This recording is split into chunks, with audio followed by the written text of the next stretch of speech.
Tonight I want to talk about community policing and its challenges.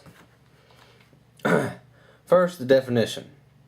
Although there is no single definition, our text introduces it as a philosophy or orientation that emphasizes working proactively with citizens to reduce fear, solve crime-related problems, and prevent crime. A more simple way that I like to think about community policing is to prevent crime, not react to it, by anticipating and seeking solutions to problems. A little history behind it. Community policing can be traced back centuries in other countries. Community policing in the U.S. began around the 1980s and 1990s. Since the 80s, police departments have been using community policing, otherwise known as the community era. Challenges to community policing. Although community policing has had success and acceptance over the last 30 years, some challenges still exist. In a project conducted by the Department of Community-Oriented Policing Services, COPS, using police officials from around the country, 10 main challenges to community policing were identified and focused on 4 areas. These areas are departments, community, municipality, and the nation. To begin with, we'll start with departmental challenges. The main challenge of the department deals with recruiting, the hiring, and retention process. Retaining service-oriented or loyal officers is a major problem due to long commutes, lack of affordable housing, priority changes in an officer's life, and officers looking for higher pay. Budget cuts, lack of qualified candidates, loss of interest during application process, and understaffed departments. Solutions to this may be paying people to apply, like the North Texas Police Department does. Changing hourly shifts to give officers more off days and prevent burnout. Innovation in marketing to attract qualified candidates would also help the departmental challenges with recruiting, hiring, and retention. Reinforcing community policing is also a problem for the department. Resistance to community partnerships occurs when officers focus on areas that they are evaluated. According to Chief Francisco Ortiz, supervisors need to be held accountable for their officers, but leadership must provide them with the resources to do their job. Officer evaluations should reflect community policing rather than traditional policing, and ongoing training and education in community policing concepts. So pretty much it deals with a better education for community policing. Seems this whole PowerPoint deals with that. And the resources and equipment to do their job also helps with reinforcing community policing. Instituting change. Frontline officers resist change. Change affects decision making, hiring, promotions, and assignments. Senior staff turnover inhibits change and may cause lack of trust between the community and the police. Solutions to these problems, instituting change, would be apply the SARA model, scanning, analysis, response, and assessment, to deal with departmental issues.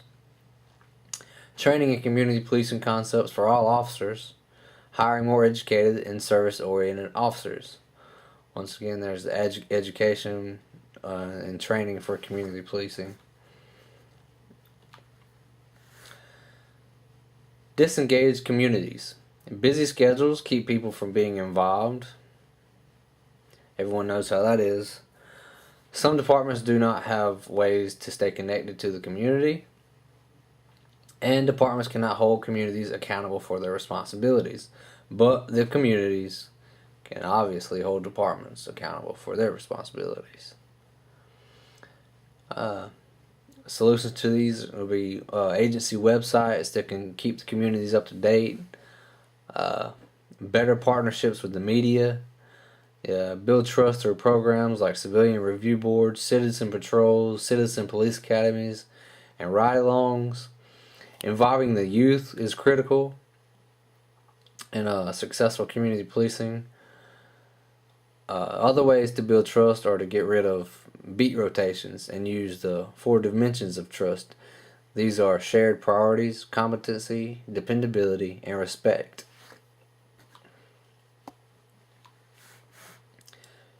Municipality challenges. Funding is a challenge for this. Budget cuts to departments result in fewer officers to respond to calls, engage crime prevention efforts, and identify the problem areas. Budgets should be based on service calls, crime rates, and response times. Further research into how officers spend their time to find alternative ways to report incidents. An example would be figuring a way to reducing booking time for small offenses, so officers stay in the field or stay on the road.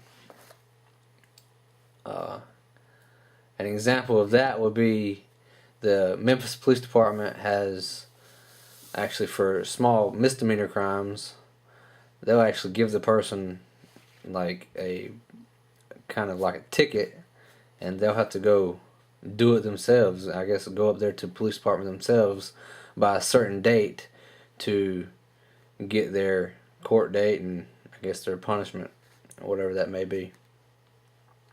So that way the officers can actually stay in the field. Politics of public safety.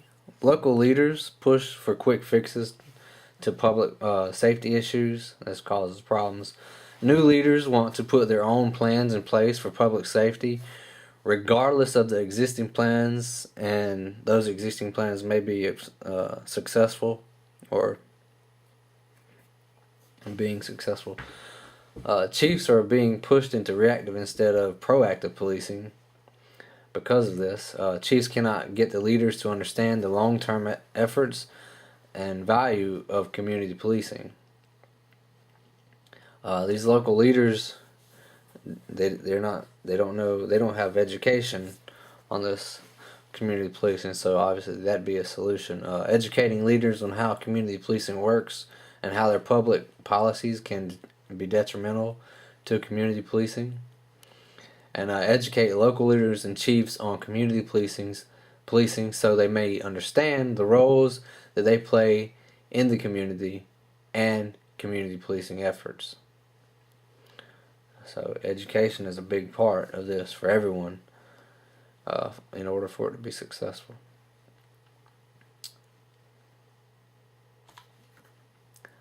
Collaboration between local agencies. Poor collaboration between city departments. Educating city departments on how they can help police and effective community policing and public safety. It's everyone's job to be sure the entire community is safe, in other words. So it's not just the police in that city, it's all agencies who may be working there. Nationwide challenges. Policy making is a part of the nationwide challenges. Local, state, and federal policies dictate activities and tasks police departments are required to carry out. Two main areas are immigration and offender reentry. Those are just two main areas. Local, state, and federal policies dictate a lot of activities that the police departments are required to carry out, though. For these two, immigration and offender reentry, were part of the project that the chiefs in this project came up with. Educate the community on the difference in police departments and immigration and customs enforcement.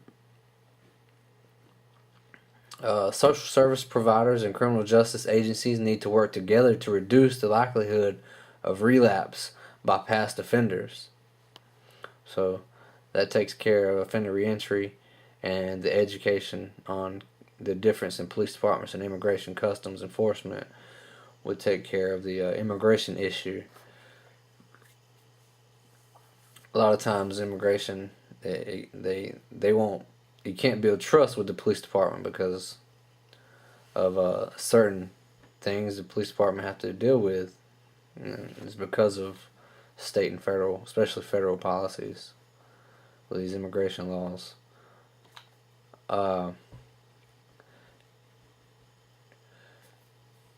Resistance is also part of the nationwide challenge. Officers resisting community policing, believing it is too soft or not real policing. Government focus on tactics and equipment to react to crime. In other words, government is focusing on reacting to crime. Solutions refer to community policing as quality policing or good police work within the departments. That'd be especially true for anybody in a management position or like a chief. So instead of saying we're using community policing or good community police work, it's called quality policing or good police work. That way people don't resist it as much. Government concerns should be placed more on problem-solving techniques and developing partnerships.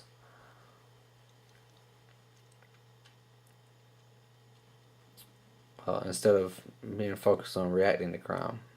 So if they're concerned with problem-solving techniques and developing partnerships, they'll be more proactive than reactive, and that leads right into community policing.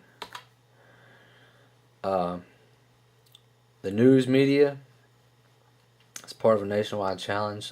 Communication and partnerships with the media. A way to deal with this would be to use PIOs or public information officers. Make sure positive news is covered, news is accurate, and work with unofficial media also, like I guess that would be YouTube and stuff like that.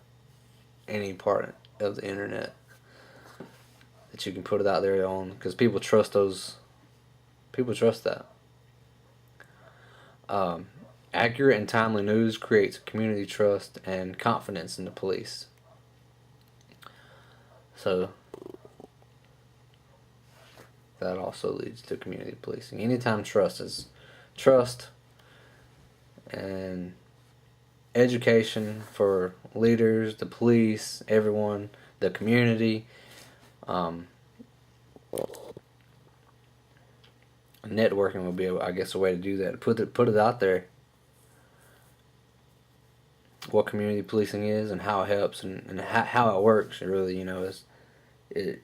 And like one of these other slides said, these leaders, they want it done. They want it done now.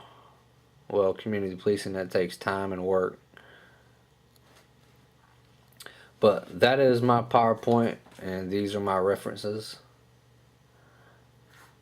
And I hope you learned something.